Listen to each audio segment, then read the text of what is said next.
specifically is the question, though? I felt like, okay, when I reached out to corporate, I said that I feel that your building is, I feel like there's an establishment that's under your corporation that is denying qualified applicants. They can do that. Right, okay. When it comes to business? They can do that. Okay.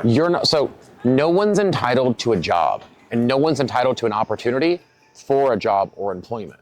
Right? They can't discriminate against you for like protected reasons. They can't say we're not hiring you because your color of your skin or your ethnicity or where you're from. Huh? It's not for a job, it's for housing.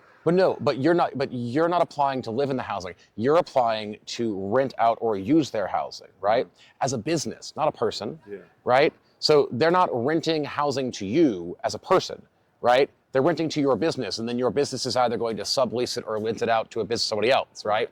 That's a B2B decision, It is. right? Yeah. They don't have to let you bid for that job if they don't want to. Right. If they have 150 units over here and they just don't want corporate housing in here at all, they don't have to allow you to rent corporate housing. Right, no, they don't. If they already have a preferred lender or a business guy that they want to let do corporate housing here, they can give him a monopoly to be the only person in this building, right? Right. They don't have to work with you. I understand that because I've worked around other companies that work like that, and they let me know, hey, we have a contract with CWS. But when I have a fair chance to put an application in with the corporation, you know what I'm saying, for them to give me feedback on why they're not approving, because they basically just gave fluff for 6 months. I know where you're coming from, but the point I'm trying to make is, let's change the scenario, right? Mm-hmm. Let's just say you as a human are applying for a job at like Coca-Cola, right?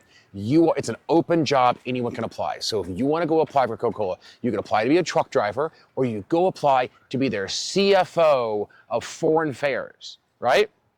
Just because the application is open to everyone doesn't mean they have to reply to you. You can apply to the job and they can just ignore you. They can apply for the job, like, well, we need more information. And then you can send them we need your high school transcripts, middle school transcripts, birth certificate, mother's maiden name. You can send that in. And they can go, and then just not call you back again. You're not entitled to their response. Right. They don't actually have, if this was a governmental agency, if you were bidding for a governmental contract, it'd be different, right? Yeah. But business to business, corporation to corporation, they just be like, we're not doing business with this guy because there's 3 S's in his corporate name, and we don't like businesses with that many S's. Yeah. They don't even need a reason. Right. They should be like, honestly, we don't have time. And the reality is, it could even be as simple as that complex just doesn't want them there, but corporate has a policy for allowing people to bid for things. So they just gave you the runaround until you submitted an application 4 times. And now they're like, this guy keeps applying and he's not following our rules. Right. So then their attorney, corporate, sent you a letter going, stop applying, we're not doing business with you.